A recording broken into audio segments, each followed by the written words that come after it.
Même na etonga na zalonde na komi aveugle lelo oyo boye na okumisa nzambe ya mingi po ezalika likame ye pona kembo na nzambe moni sama na bomo inanga. Vous s'abonner na site ya Maman na biso Sylvie Mo TV officiel. Boya ko s'abonner boya ebele. Boya zitete boya bo s'abonner boko zama kamoya kitoko. Bo s'abonner ba diversité nyonso ezali makambo kitoko sans polémique parti prité makambo moko ya malamu. En tout cas formation moko na vite mais ngai moko na se former kaka na ki aveuglement na ngai ti lelo na komi ndenge na zali bo. Vous s'abonner na site ya Maman na biso Sylvie Mo TV officiel. Boya ko s'abonner boya ebele. Boya zitete boya bo s'abonner boko zwa makambo ya kitoko. Bo s'abonner ba diversité nyonso ezali makambo ya kitoko sans polémique parti prité makambo moko ya malamu. Nazali oyo bokeno na bandaki komona kobota malanga na zomona ti naza ko vivre bo ti to ko koma awa boye na 2013 donc comme na banaki ko sala banavet ti na Brazzaville, Gabon, Cameroun, Kinshasa. Alors donc nazalaki vraiment muto bo penaka non na banaki ko sala ba business na ngai vraiment le quoi motonyo sur trafic. De maintenant yaki ko arriver na 2013 na sala ki accident. Accident na sala ki ba tutaka na moto na kwei na beti mutu na prince donc makile ko manga na zolo na matoi na bukana ki lokolo na ko la tsape quand même trace yango. Ça ne dérange pas papa. Vous s'abonner na site ya Maman na biso Sylvie Mo TV officiel. Boya ko s'abonner boya ebele. Boya zitete boya bo s'abonner boko zwa makambo ya kitoko. S'abonner ba diversité nyonso ezali makambo kitoko sans polémique parti prité makambo moko ya malamu na site oyo Sylvie Mo officiel TV.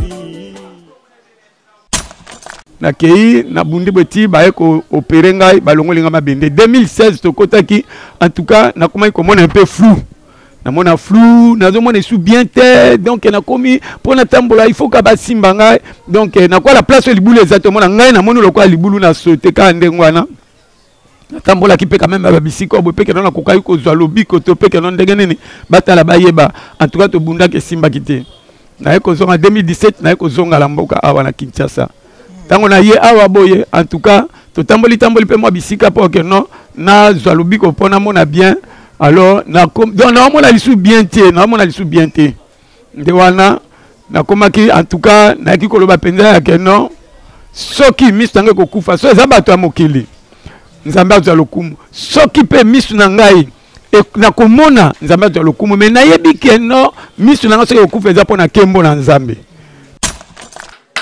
Vous s'abonner na site ya Maman na biso Sylvie Mo TV officiel.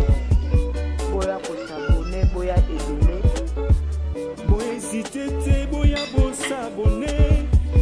s'abonner boko zwa makambo ya kitoko. Bo s'abonner ba diversité nyonso ezali makambo kitoko sans polémique parti prité makambo moko ya malamu na site oyo Sylvie Mo officiel TV.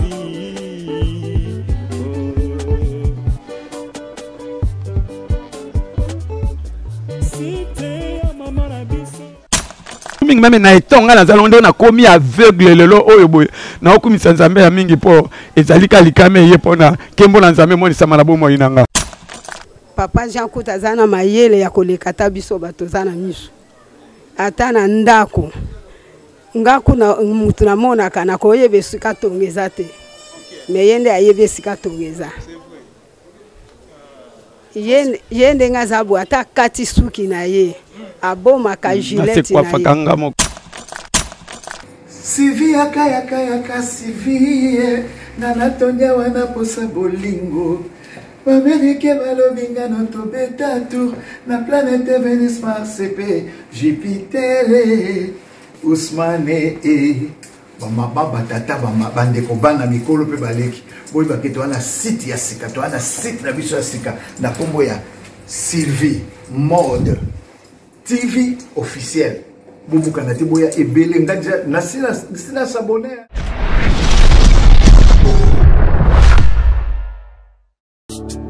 Abonnez-vous maintenant sur notre chaîne YouTube Sylvie Mode officiel TV.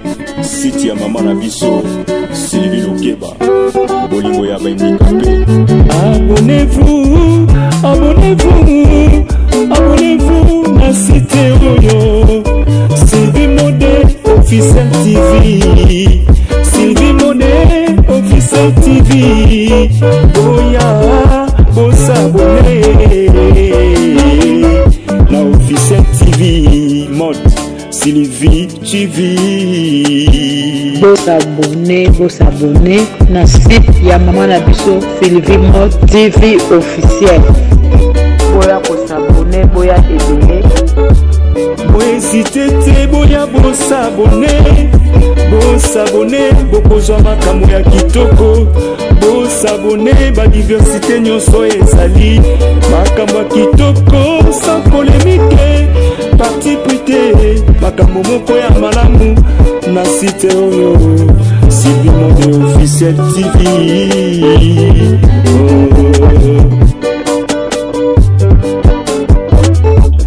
Site ya Maman na biso Lokeba bolingo ya bandikape Maman Sylvie ayeli biso site moko ya malamu de partout bozuli bako Hollande émission na bino chaîne na bino de référence Sylvie Lokeba Sylvie Mode TV officiel il y a Maman na biso Sylvie une personne vivant avec handicap et ça la bino plaisir sur moni beka na betando la bino mokie bo mitu na beka o lukanini beka ya toujours la sabino toujours bloque bien parce que benga nga mwana bandicapé beka vana na bandicapé aller na bandicapé amena na bandicapé.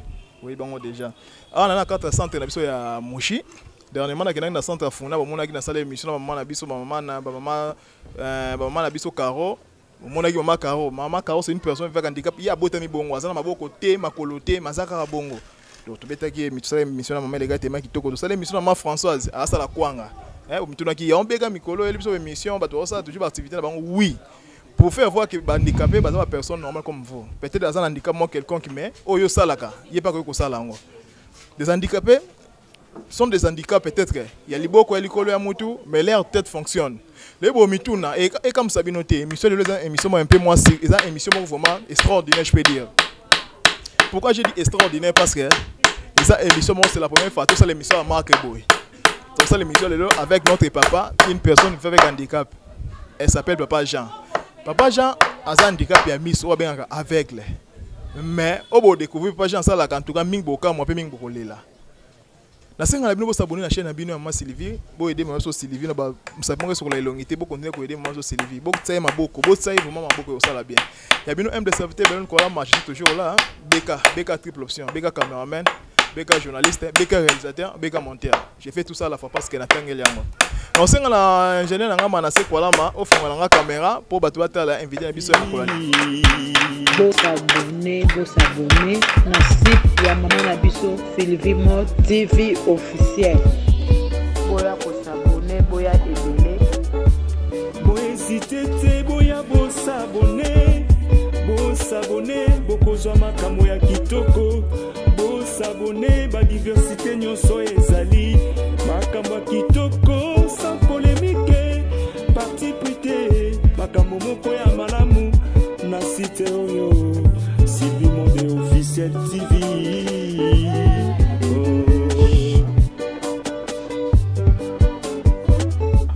Site ya Maman na biso Lokeba bolingo ya bandikape Maman Sylvie ayeli biso site moko ya malamu boya s'abonner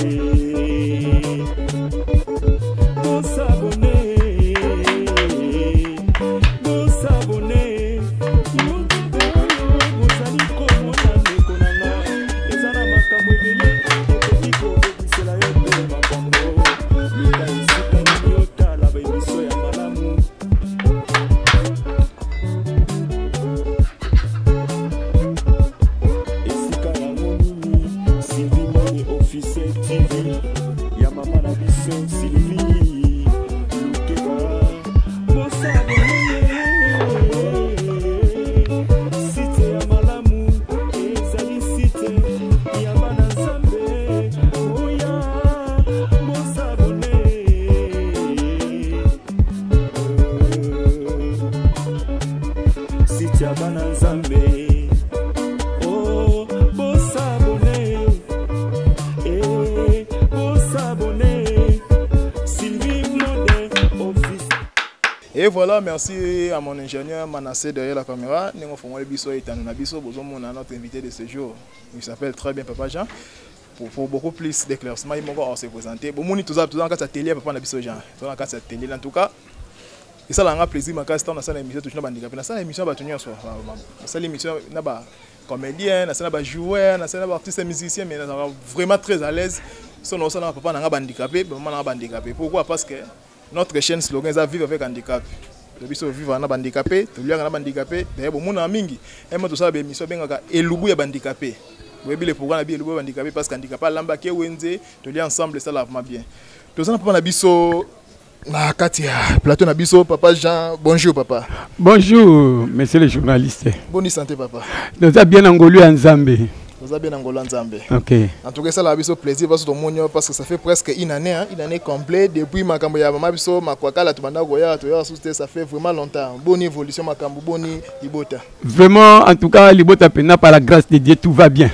Parce que banana Zambie, batungi samakate po na vie et ça passe ses alliés.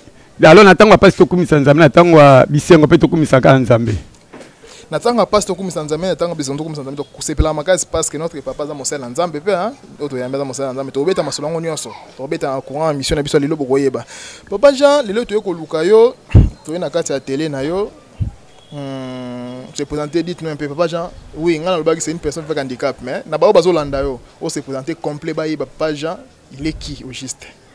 Ok, merci vraiment pour nous couper sangai vraiment quand même parole.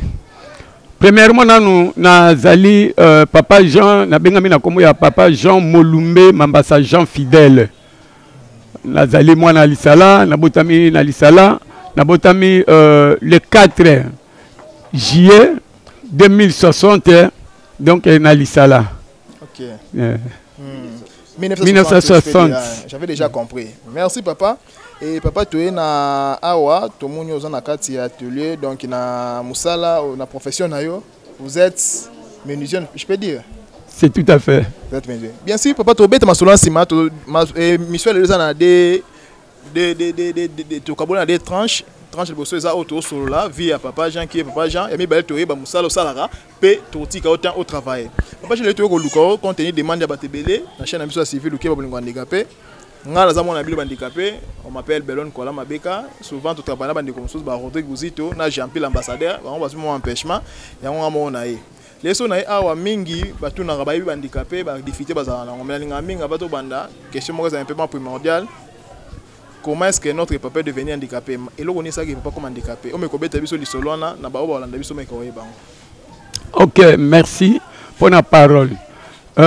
Premièrement, nous ngai nazali boye, nazali oyo bokeno na bandaki komona. Kobota malanga na zomona. Ti naza ko vivre boye ti to ko koma awa boye na 2013. Donc comme na banaki ko sala banavet, ti na Brazzaville, Gabon, Cameroun, Kinshasa.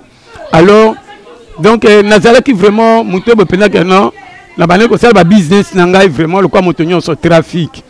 De maintenant, il y a qui arrivé en 2013, Nazala qui accident. Accident, Nazala qui, tout a gagné la moto. Na kwei, na beti mutu na prince, donc ma kilo comme mangala zolo na matoi, na bukana ki lokolo. Na ko la tsape quand même trace yango. Ça ne dérange pas papa tout ça. Donc, na bukana ki lokolo. Awa na quiz. OK, ça se voit. Soko talingai awa komona ke na za na opération ya munene ko banda awa ti awa na bassin. Awa batobola ki batiaki mabende. O ekotaki na ngala nzoto na 2013 wana. OK. Et ko arrivé na 2014 refoulement tant ba refoula ki biso na Brazzaville ke tozonga Kinshasa. Ndenge pe na yaki ko zonga na yaki wana ba mabende. Docteur rendez-vous apesanga ezalaka 15 mois pour alongola mabende. OK. Date le cas qui donc pour nzela ya ko zonga iso ezala kite. Comme en 2015 en tout cas sur 15 mois docteur apesanga yaki comme 2 ans et demi presque 3 ans. 2015 décembre na yako zonga na Brazzaville. Na kei na bundi beti ba eko opérer ngai balongolinga mabende 2016 to kotaki en tout cas na comment comment un peu flou namona flou nazomona sous bien te donc na komi pona tambola il faut ka basimba ngai donc na kwa la place libulu exactement ngai na moni lokwa libulu na sauter ka ndengwana tambola ki pe quand même ba bisiko bo pe ke na kokai ko zwa lobiko to pe ke non ndenge nini batala bayeba en tout cas to bunda ke simba kité na eko zonga 2017 na eko zonga la mboka awa na Kinshasa tango na ye awa boye en tout cas to tamboli pe moi bisika po ke non na zwa lobiko pona mona bien. Alors, donc, on a lissu bien té, on a lissu bien té. De wana, na komaki, en tout cas, na ki koloba penza ke non, soki mistange kokufa, so ezabato amokili. Nzambe azo lokumu. Soki pe misu na ngai, e na komona nzambe azo lokumu, mais na yebi ke non, misu na ngai soki kokufa eza pona kembo na nzambe. Po, monena na nzambe emoni samaka à partir ya likambo quelconque moko be komelio na nzoto tango ozali na foi na yeza pena ya kondima ke no ngai na komona to ngai na kobika to ngai solution ko zwa maboye en tout cas elataka nzoto ko kisamaka donc c'est un peu ça na so komisa nzambe ya mingi surtout mingi même na etonga na zalonde na komi aveugle lelo oyo boye na komisa nzambe ya mingi po ezali ka likame ye pona kembo na nzambe moni samana bomo inanga ezali kaka likame ye po kembo ya nzambe moni samana bomo inanga en tout cas boyoki lisolo ya papa na biso Jean. Ça vraiment seulement il y a passé ça se voit que notre papa a botama qui valide on peut dire papa zui li kamona kokola donc en tout cas vraiment mkolo akobeyo bana ba chaque fois na le moment mutu ya na sali tellement be miso handicapé plus de 500 je peux dire handicapé za na kana e d'autres l'air information ça peut-être ya kobotama d'autres ça contenir ba tourment ndo beta ba tonga ya polio ndo ko beta d'autres ils a ba accident de komaka. Voilà, papa n'a pas dit solo. Papa c'est une personne normale, pas aveugle. Il était voyant, je peux dire. Avant que mon année bien, il s'est fait que accident ça la cabo, yo qui explication est claire dans la belle nature, natika galo ba po examen non comment. Papa je te poursuivre émission na biso, tu pas attendre le obéta solo, to yo qui vraiment bien ça biso na mawa. Tant qu'on mis aveugle, quel a été l'impact na famille devant bande konayo, devant bana, pe devant maman. Avec les mains, ok. Merci pour la parole. Monsieur le journaliste, na koki koloba boye keno et arrive à capé keno ba mususu akosa l'accident boye akufi hein. Certes. Mais ngana sala accident, même mi se kufinga mais nazali en vie. Oui. Même na komi aveugle lelo boye aveugle nanga ezali na quelconque partie moko boye nzoto. Mais za mutute. Tout à fait. Donc ce qui est au monde ngai nazo sala nini meniserio yo boye même temps la banda komona na banda ko zwa letante na vanda na betaka ba CT na sala ka meniseri non projet nanga zali kana kenda poto projet nanga la koma ka mutu munene na sala ba affaire ya minene wana makanisi nanga mezaki ya nzambe te nde yango siko boye ke non tango misu na ekobela misu ndenge oyo boye pe ke non na belaki en tout cas libota oui eza na boke sala ki bango pasi eza pe na bango sala ki bango mawa mais mawa na bango ezali te ko sisa pasi na ngai te monta ko sisa pasi na ngai ezali nzambe ezala mama na ndako donc batungisa maki ya mingi kaka ke muta banaki komona muta banaki ko sunga libota muta azali chef ya famille ayo koma netonga na zala ngo lelo oyo boye donc neta moko oyo boye ezala un peu critiquer na bato ya mokili mais ngana yebike pa na nga et pas la kumisa kanzambe mingi na eton na zanango nzambe alingai na koma na zala boye donc en tout cas et ça la nga bien na mona nga eloko moko te na pe malade te na zaka lokwa moto nyonso tout donc c'est un peu ça. Merci papa Jean tozo yo ka mana na tema to ifuma na so ko bien ngozo loba impact paiement lo bien mutu ya ki kumisa nzambe na circonstance nso kumisa nzambe eza ni mtaiba ki lobi ya papa Jean et kozala vraiment boy. Papa Jean la madame maman to po émission mingi eza to lingala to ki ma mingi français to ça mingi lingala po ba to la de partout ba yoka ba comprendre bien. Maman na biso aza moto et pas za handicapé ou bien aza valide. Maman azali handicapé te. Maman yeyo ma Jeannette Oh, Yakat aza pembeni wana Yakako oh Yakat Yaka mama Yaka ya opesa mbote bongo na présenter yo d'accord maman pe na kiti wana na biso so mana se ma zumelinga mama vraiment to so la pe mamuke na mama donc mona biso ye merci ma Jeannette oh ma Jeannette ngai Jean ye Jeannette yo Jean et Jeannette est-ce que bana bobote abasi oza Jeannette mbali Jean bango très cher internaute bozolanda émission biso mama pa koti to maman mingi te pour mama ba kangesu ba bongse na poser mata moi de 2 ou 3 questions. Ya Mickey Nano. Maman, merci Nano, bonjour maman. Maman, merci d'abord on accueil. Tu es à tout moni na papa na biso. Mais ko bete biso no li solo. Mais bete biso papa a usu ko loba. Papa nstonga koma ki aveuglement na ye. Pour tout monde a mingi, bozaki na moto bien. Tant azu moi des fois quelconque ba ki mara batika bango. Peu importe le nombre d'enfants ba boti, peu importe ba ki mara. Mais comme on a que yo na papa en tout cas, merci d'abord bona kozana papa bate, ozo bate so papa kitoko. Mais ko bete biso li solo.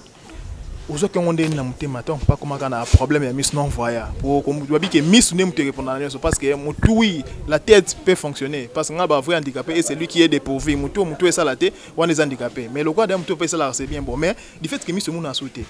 Ozo ke le kwa ngonde ngeni, o mona ki ngonde ngeni, o me ko expliquer na bato là non la monte, ba yo kana no kati ya papa on a besoin Jeannette ce qui est ndengeni. Bon. Nga kufa ki miso na mona ka eloko te. Na mona kama kamnyos kandenge biso bato zana misu ne to monaka papa Jean Kuta zana mayele ya kolekata biso bato zana misu ata na ndako ngaku na mutu na monaka na koyebe sika tongeza te me yende ayebe sika tongeza yende ngazabu ata kati suki na ye aboma ka gilette na ye Gillette ata luki na luka Gillette ezate omona case ka chaki Gillette a Gillette ayo ko pesa yo ya ko le kabiso bato to omona to za bane belé 14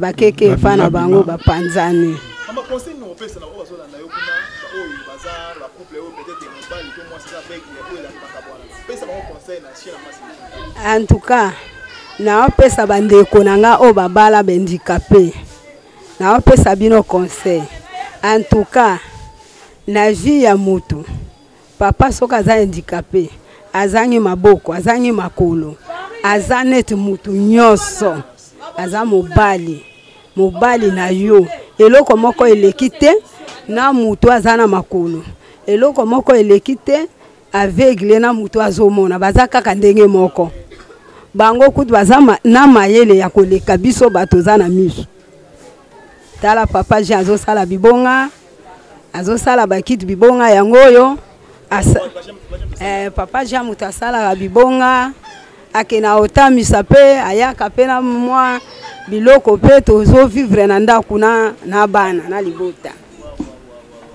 bodema famille bandeko donc pas comment qui avec influence on est ni bandeko libanda pour mingi zaki ma Jeannette elle pas déjà comme il faut en tout cas vous avez pas ce qui tombe ça là bandeko libanda malgré on zaki non c'est normal vous déjà bana vous pendant toujours na papa ça même moi ezaki ni to kana vérité wana bon problème ezate ezaka kuyeyaka kuyeyelaka mutu handicapé ezande soka aza mutu net biso ndenge toza boye ko négliger mobali na yo te ko boya mobali na yo te po aza handicapé po azangi makolo po azangi misu en tout cas na lobaka nanga eza lipamboli po na ngai nzambe nde ayebi eza accident de yaka maman a posé une question mon soir mutu ya papa sonité papa zambo papa nul n'est parfait papa Jean Zamutu azana ba téléphone ala pe na ba kamune ya malamu ceux qui ont ba défaut mon papa zala na oza na kosa changer ils ont des nini o lo bana biso to yoka yo ba défaut pas zala na po modiki o yo akuzana sala kanyo so pas changer te mais quand lo bana biso yi parce que pas za ba défaut bon nde nazalaka na papa Jean ngai mingi nde na lobisaka ye papa Jean alingaka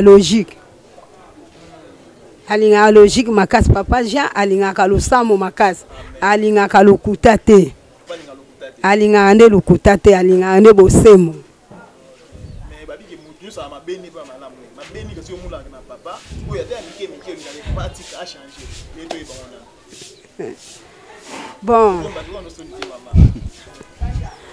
namonaka mabe te eloko namonaka mabe pa na ngai etumisaka ngai mpo na papa ngai moko na comprendre eta papa azali mba mosusu era osala bibonga na ye nde mabaya ndenge eza boye labi papa otie position moko ya mabe alingaka te omona asiliki ozomona soki na ye nabongisa bamesa alingaka na ye te opposition nga na tiaka yo nde osali mabe ye moko malamu abongisa ndenge amonaka ndenge atiaka biloko na ye mpo azomona te era koya asimi azwi me ndenge na klasaka amonaka nde na pandi mémoire na ye eketungisa ye ndenge nalandelaka ye bon ngai natekaka bakisi na ngai ya mikongo nateka batangawisi na ngai yango wana na mesa nakendaka kotambisa soki eza na bato soki te bato balando na chaîne na Sylvie po chaîne ela na mara partout soki eza na message moko olingo tinda comme aide comme soutien de votre part po papa peut osola na ye de votre part eloko ndeti nini osenga na bato balando na chaîne na Sylvie basala pona pe pona bino no oza minute me dole expliquer ba moi ça petala caméra bon nasenge pa na bino ba mama o bozolanda na ba papa na eta na biso ndenge tozali bosunga biso na vie tala bandako tozolala ka ba condition andako maya mbula etondelaka biso makasi papa Jean pe ndenge asalaka boye basete ekota ye na maboko azokaka na maboko epesa nga pasi nyonso wana pe eza tétanos na kati ya nzoto bino bato bozolanda biso bosunga biso bosunga papa Jean ata na machine mabaya machine wana bapasolaka mabaya wana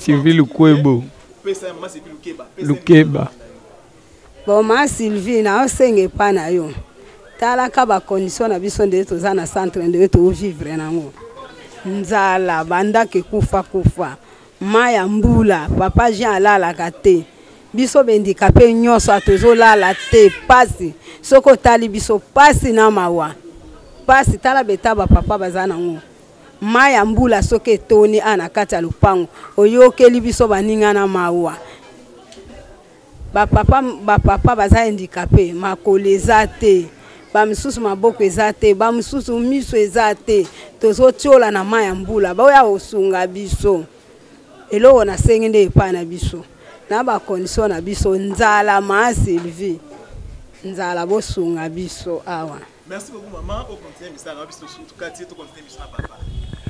Oui, très cher internet wana maman Kenaya en tout cas na maman Jeannette wana motema ya papa na biso Jean motema nengo en tout cas boyoki na ngai mona tike ma micro pour ça arrêter poser question to simbi to zonga na tike ma micro maman loba boyoki vambele ya maman en tout cas mano comment wana maman Jeannette motema ya papa na biso Jean.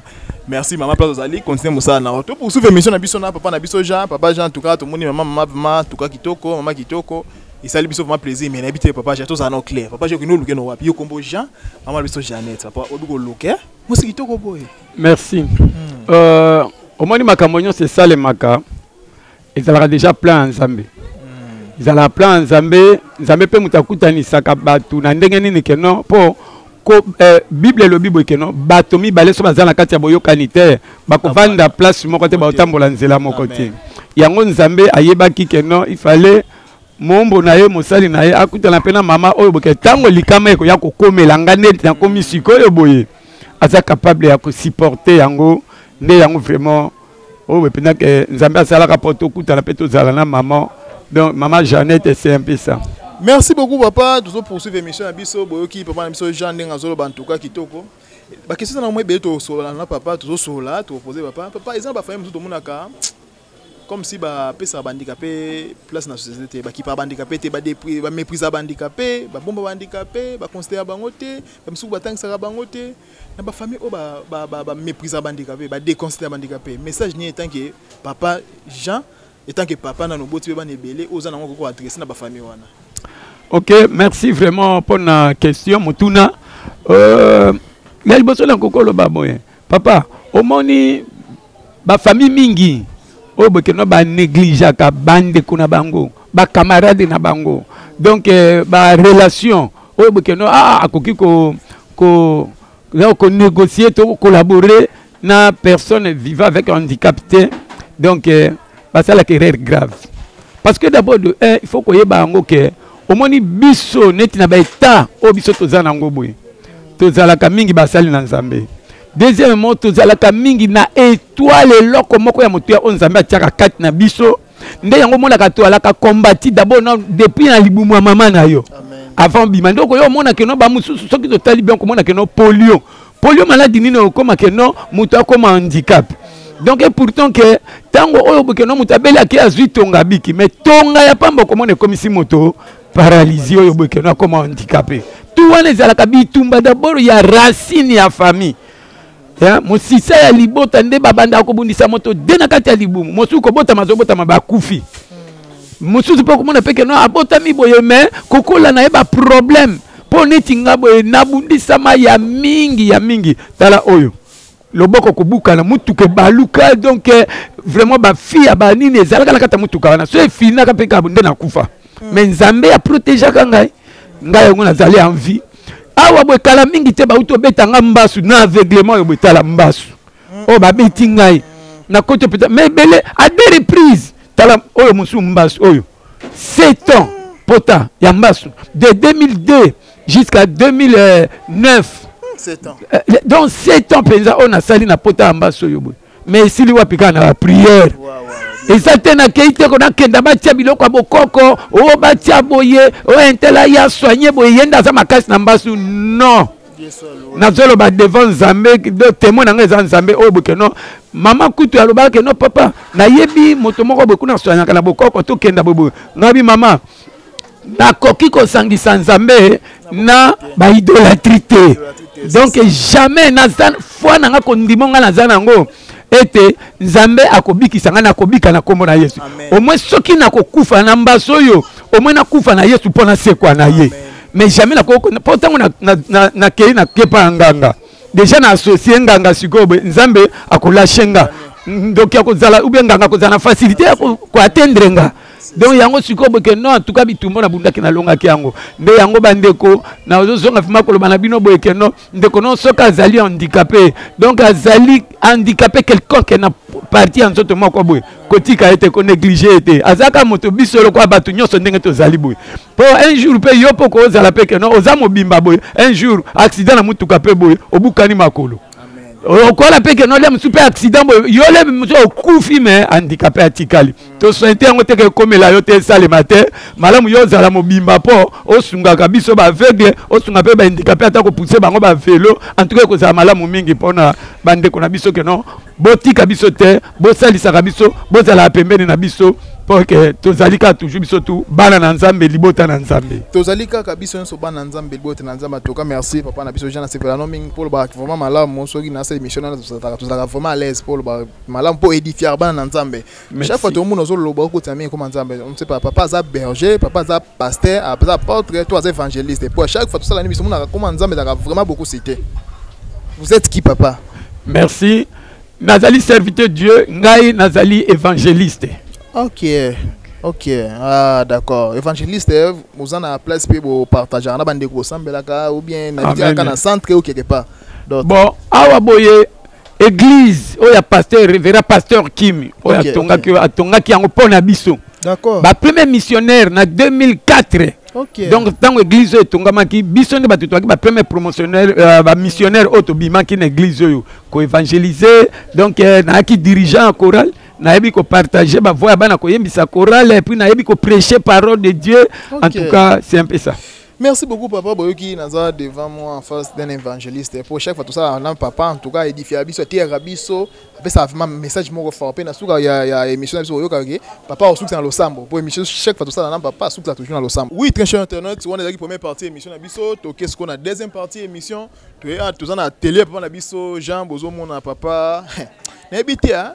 En tout cas, c'est vraiment extraordinaire de voir notre papa avec ses conditions de vie. Il est non-voyant, ce qu'on appelle des aveugles. Mais à sa menuisier, je ne sais pas. Tout le monde a beau moto, tout ça non clair physiquement. Papa mon a gâté. Ma bilo papa so tonga so la kisi bino bon tima ko tuté. Papa ça la ba kiti moko aso mo la kiti a diva pa na mona ki ba la singa na nzimi ko tuté. Papa ça le étagère mo ana tali bon nzima te pam ta sale. Papa Jean, tu es pas na awa, bon on a première partie, mais deuxième partie, on va qui aux menuisier, aux évangélistes, aux menuisier. Tout ce qu'on continue à domaine, à professionnel. Papa, dites-nous un peu, musala oyeba ngo ndeni musala o tangeli yango to eza do ya nzambe to banjoka na ki handicap to banjongo koma expliquer biso na toyeba. OK, merci pona motuna. Donc d'abord de engai musala oyo boye na bandia ondenge ni kana 2017 wana tango boye Miss Kufingai. Donc na banaki ko vanda batango na zo vanda awa boye na monike kuvanda nazo vanda kiti ebonga nazo vanda nango boye en tout cas ezo sepelisanga te zo luka il faut kiti moko boye chaise longue ya kolalisaka mu Congo. En tout cas, il faut raisonner chaise moko boye tozala ki nango na Brazzaville. Ngabité en tout cas, il faut na lukala beta kiti andenge wala na tuni bana est-ce que na kozwa mabaya wapi? Ote bateka mabaya na wenzara yawa. Bana bapesa nga mbongo na zimwa na simbinga tuke na rai na sombi mabaya. Na yeko beta chaise longue oyo boye. OK. Na beti yango, tango na beti yango boye na mo bandeko ba yaka ba sepela nango ke no kitoko ya kolalisa mu Congo en tout cas so va nango pe misanzo to boye. Ngabi na koko sala pengo sala papa sala yango na eko sala tango na sala ki yango pe na mona bandeko basombi yango pe ngabi bon ça va na moni ke no leki na vanda ka boye il faut na forcer en tout cas na komaki ka ndenge mama utayi koloba awa boye ke no le musu si nazo kata boye pa na komi kata musapi na tika kite musala poke ono na kata ni musapi to po makile bimi to baboni te nazo forcer na beti no bibonga ba mama na beti mo ibonga boye pa na mo ba ndiko ba sepele bonga kitoko boye allez et comme système na comme forcer en tout cas na mi pesa ki mobimba penza na musala oyo lelo yo boye naza maître menuisier oyo boye ke no na tangela ngo classe 10 en tout cas formation moko na vite mais ngai moko na se former kaka na ki aveuglement na ngai ti lelo na komi ndenge na zali boye tala lobby na sala ki ba chaise longue oyo boye siko oyo boye ba ancien modèle na sala siko ba nouveau modèle oyo boye oyo mona na sala ngo siko so na sala ngo kitoko mingi na soke na lango na les châteaux kuna na bichi ba maman bazala kuna minene wana donc ba musu ba opesa ba commande on azo beta commande ya ba maman wana ba sepeli nango ya mingi po so na sisi yango boye nazo tia ba na niki yango na papier vert na tie vernis donc en tout cas ils ont pesa pendant en tout cas kitoko mingi de yango siko bomoni ke no eloko peso sunga ngai ka moi ke no na zwata moi lipalanda ko ezanga te moi savoir vivre po biso ba handicapé wa tozali vraiment négligé tout ça vraiment abandonné tous vivre awa kaka chacun pour soi Dieu est pour nous tous nde yango siko bokeno ba muso bazo vivre kana mendicité nde yango mais ngai penda donc musala na yebi yango vraiment kaka ngolu na nzambe nde afongolinga mayele na kale muso na lali pona sambela ka mingi butu na ko bana lemsu 0h to 1h na to kale muso 3h 4h dit-on na prière botile muso na ko kata ba 4h tantôt 3h en tout cas on a 600 na lali bolem muso ba ola kisanga nene na salle target na tiroir il faut na sala pena ko sala ngo pe bo na uti ko beta ngo kala mingi te awa boye en tout cas basomba ki yango eke po biloko na somba ka mingi so na sali yango en tout cas umela ka te kenda ka mbala moko nde yango pena na zo senga kaka lisungi nde zo zanga ngai tala mabaya ezati mais musala na zo sala eza musala moko pena ke no même awa na koko former pe bana mingi oyo boke no ba ba musala ya ke no donc pour na ko inviter vraiment bana ke no ba kendaka ko sala mobulu te to ba ndenge te tant ba yebi moi métier na bango en tout cas et ça la avantage mingi pour na vie future ya bana vie ya bana ya lobby c'est un peu ça. Merci beaucoup papa Jean, très cher internet vous en tout cas l'habitude c'est vraiment extraordinaire. Comme on dit tu mangeras la souhait de ton front, notre papa aliaka na mutuki na yemoko. C'est vraiment extraordinaire. N'habitez pas question et ngaso c'est belé ko poser na tina banda na wapi na suksa wapi mais moi quelques-unes te poser pour ça la papa Jean. Dites-nous un peu papa, n'habitez non mon flou na sens ningi. Une personne non voyant. Ba bloco so sala papa ata biso ba menuisier normal ba ko sala ngote ba so na ba fait belé. Papa n'habitez mi so on biso on dimate baba ke non be ko ça. Papa muna na ya ba muni mama yaki mama lobi. Papa mouna ne pas aveugle. Notre pas aveugle mais bloqué ça là même quand cameraman a ramassé au camp.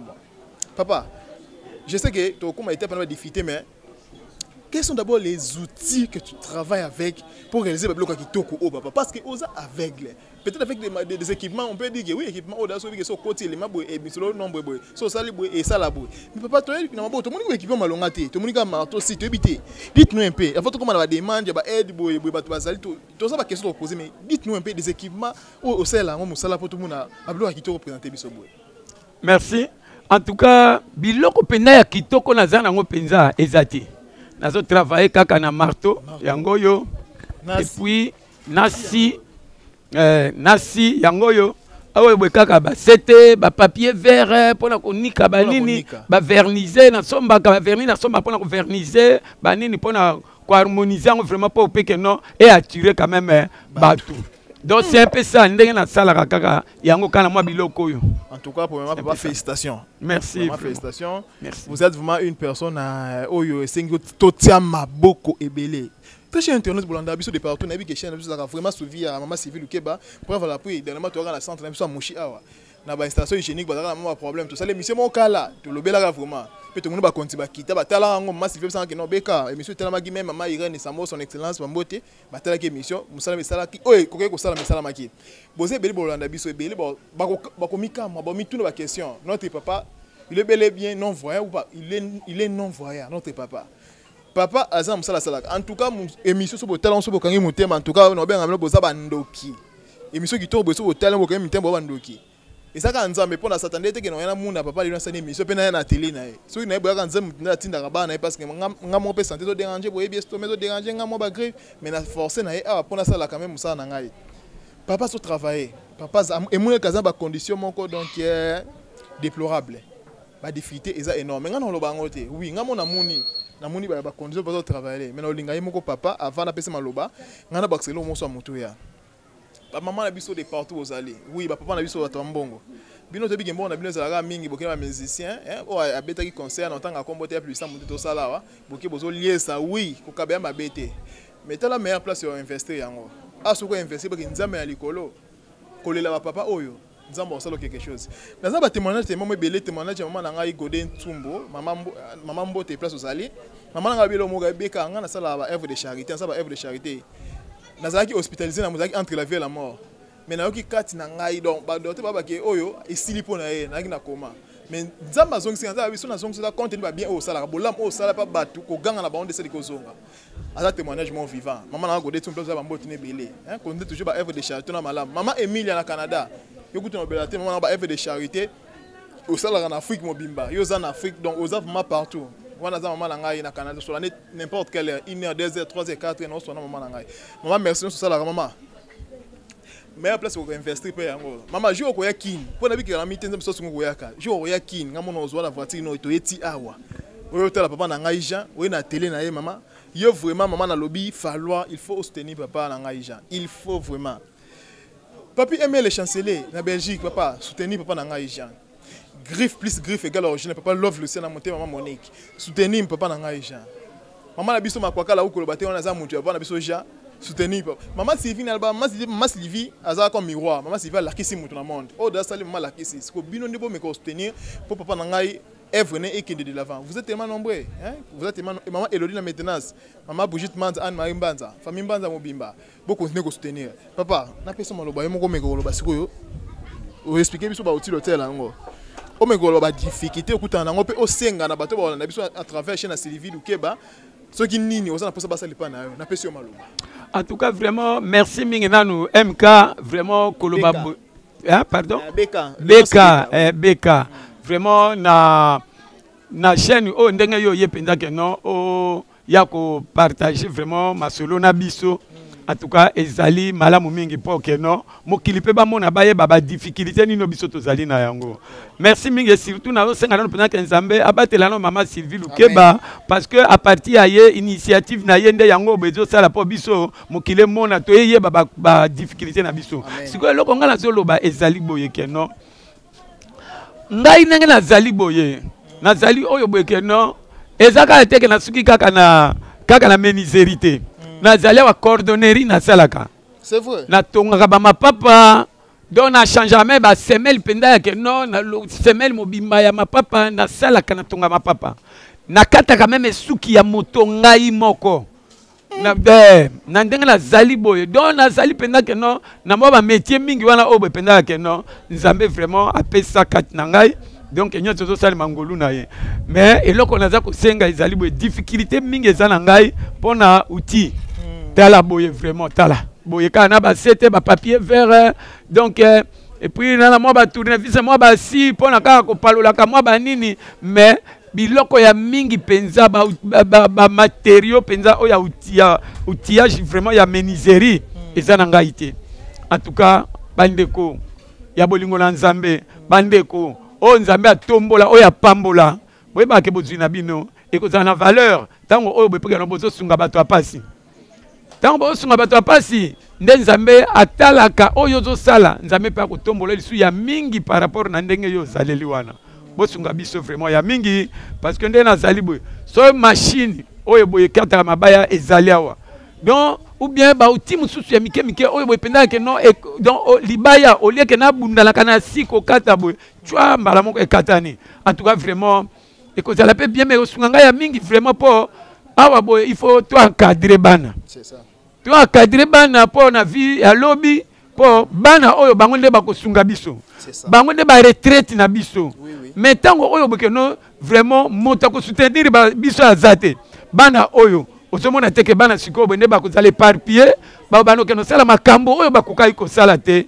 ezopesa pe biso lisu mawa pasi na mitema nde ozomona keno vraiment ezala l'état penza ekoluka sikobo keno atungisama lisusu pona keno ko éduquer bana or que éducation liboso e bana kanona biso baboti na niveau ya ndako ya mibale bana bazokola na ngo nde na école ya misato ezali nzela ya Nzambe donc yango la vraiment que non nazo senga penda ya que non bande ko bosunga biso po eloko la machine en soke ye ezali pona intérêt ya ngai moko te za pona biso ba personne vivant avec handicap to za na kati ya lupango to ko bikela na yango vraiment mukela lingai na lobana lupenda na point wana la motuna yotuna ngai yango wana epesa. Merci beaucoup papa Jean Boki Mbele papa na ngai ndenga lobi vraiment papa to komi ko chite na mission na biso et avant to tiko travailler na musala na yo soko za ndobasuka na bandeko ba Holando po so peut être awa contenu ko senga na bino bandeko maman Sylvie chaque fin de l'année ça la ba événement moko wana so moi quelque chose moi J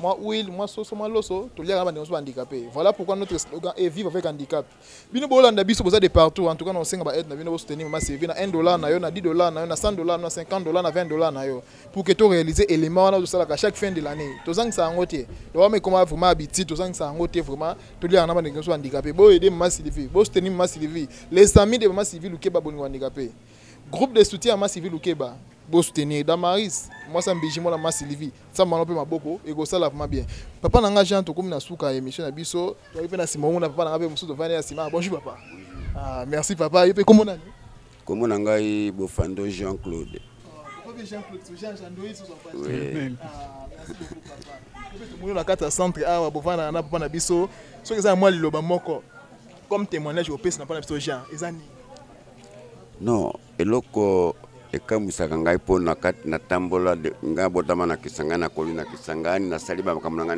na Kisangani na ye Kinshasa déjà ya comme azaki na Kinshasa depuis 73 bon eloko ekamusaka nga po partout esika na tambola na mona nanu un aveugle azosala mosala oyo te nanu te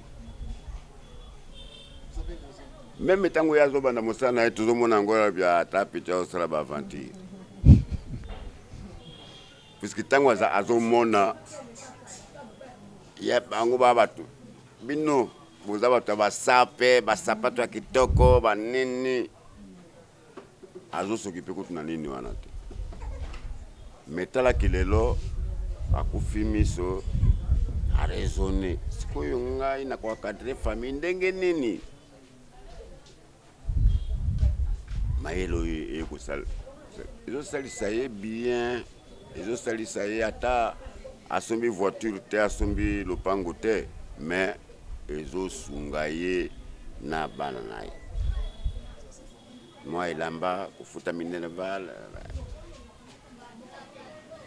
en tout cas témoignage na ye mpo na nga azali un bon garçon. C'est un brave homme. Donc, non, depuis tout ça, tout soit na théâtre mokolo mokote. Moi, je. Merci beaucoup papa Jean, merci beaucoup papa Jean et vous allez le souko basasuka. Angai, oui. Ah, papa Jean-Claude. Kaka kole elelo na biso ka epa maman Sylvie. Maman Sylvie a dit que le 3 décembre, il y a chaque année, Monde Mobimba et célébra la journée internationale de la personne vivant avec handicap. Mais à epa na biso bakobenga bino boy na parler du peuple comme kuna bomelika moi jio ya manga wana naka moi gâteau Chandouis. Mais asala kabiso ndenge abandé ko sala. Merci beaucoup, très cher internaute. Je me suis Jean-Claude pour ça, une émission spéciale. Papa, ça a été là pour la santé de papa. Merci pour le temps au PC Biso. Merci beaucoup. Pour qui témoignage papa Jean-Claude pour la négociation. Papa Jean-Claude, papa Jean. En tout cas, c'est bien un brave homme. Un homme brave, un homme vraiment qui est vraiment à féliciter. Non, c'est papa Jean. Ok, vraiment, merci Mingi, merci Mingi. Nous remercier maman Sylvie Lukeba parce que à partir de hier, ndemokile ko mona biso ndemokile ko yoka quand même un message na biso te ko yeba passe na biso nini oyo boye to zali ko subir yango awa boye na centre nesika to vandi. C'est ça. Et là on a ko bakisali sous ces aboye que non maman Sylvie yo zali grand couturière. Donc en tout cas maman, au moins musala na yo wana. Est-ce que yo zo yeba vraiment mutema mabe yaki bituma contre yo? Kolanda wana te maman. Pusana musala na yo continue koba yango. Zata ko tombola yo ya okosala makambo ya minene ya mingi. Oyo kopesa honneur na biso personne vivant avec handicap. Et longo na ba maman na biso mususu ya ONG nyonso tout. Oyo beke non ba donc bazali bakanisela ka pe biso. En tout cas nzambe abatela pambola bino ya mingi pe apesa bino ya mingi pona nini po bokanisela pe biso. Vraiment en tout cas on a lingana lo balokwa ya suka ka yangwala vraiment vimulai. Et puis, makambo ya kitoko vraiment na ngolu ya nzambe na vie na activité na bino na mabota na bino. Merci beaucoup papa Jean, merci beaucoup Nzamba kumisama to pesio merci no ya biso kitoko, monsieur le kitoko. Merci beaucoup papa et na senga toujours ba soutien na bino dans la centre na biso ya Moshi. To yiko tala papa na biso Jean, moni to sala émission mon vraiment kitoko, boki témoignage papa Jean Claude. On appelle pour ndeko na pona leki na e. Papa Jean en tout cas, et ça li kitoko et ça li bien. Na senga toujours ba soutien, bo soutenir papa na Jean, bo soutenir na F na métier na sala. Albika ça a pétri de talent. Donc je me suis dit que tu as dit que tu as côté la nuit ana. Puis je me suis dit que tu as la coordonnerie na je me suis dit que tu as filmé ngo muna. Vous avez belé bolandi biso en tout cas pour aider ma Sylvie, né na bi que événement chaque fois tout ça là le 31 décembre sans compter le 3 décembre la journée des personnes avec handicap, ça va vraiment bien. Et les gars qui tombent, maman Sylvie nous qui va coller maman, vous savez sur quelle longité pour soutenir maman nangai. Maman Sylvie aucun de l'avant. C'était votre humble serviteur. Belon kola ma beka de production. Na pesi mbote vraiment sur balandi biso, manasser derrière la caméra. Merci beaucoup. Et nis baliser motema. En tout cas, boti kala mala munzama battre la biso, bino abattre la biso, battre la bino. Tukutani malasima. Bye bye.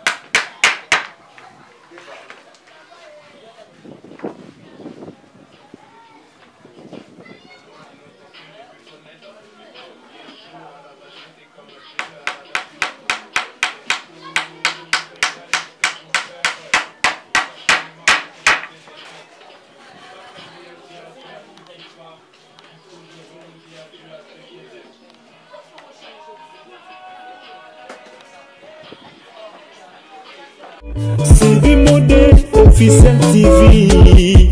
Sylvie Modé, officiel TV. Boya, bossa bonnet. La officiel TV, mode Sylvie TV.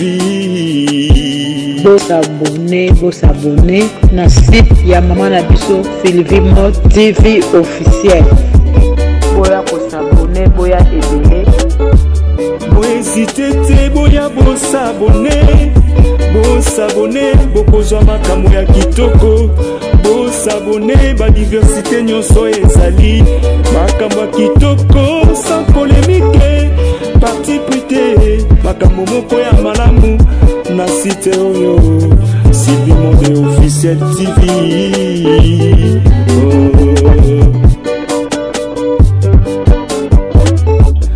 Site ya mama na biso Lukeba Polimo ya handicapé Mama Sylvie Ayeli biso site moko ya malamu Boya Bosa bone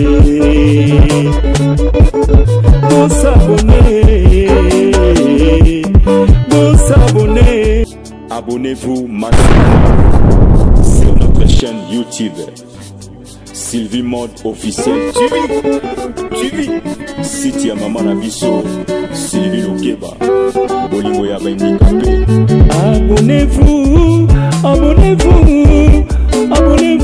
na site oyo. Sylvie Mode officiel TV. Sylvie Mode officiel TV. Boya, bo s'abonner na officiel TV Mode Sylvie TV. Bo s'abonner na site ya Maman na biso Sylvie Mode TV officiel. Boya ko s'abonner, boya ebele. Bo hésitez, boya bo s'abonner.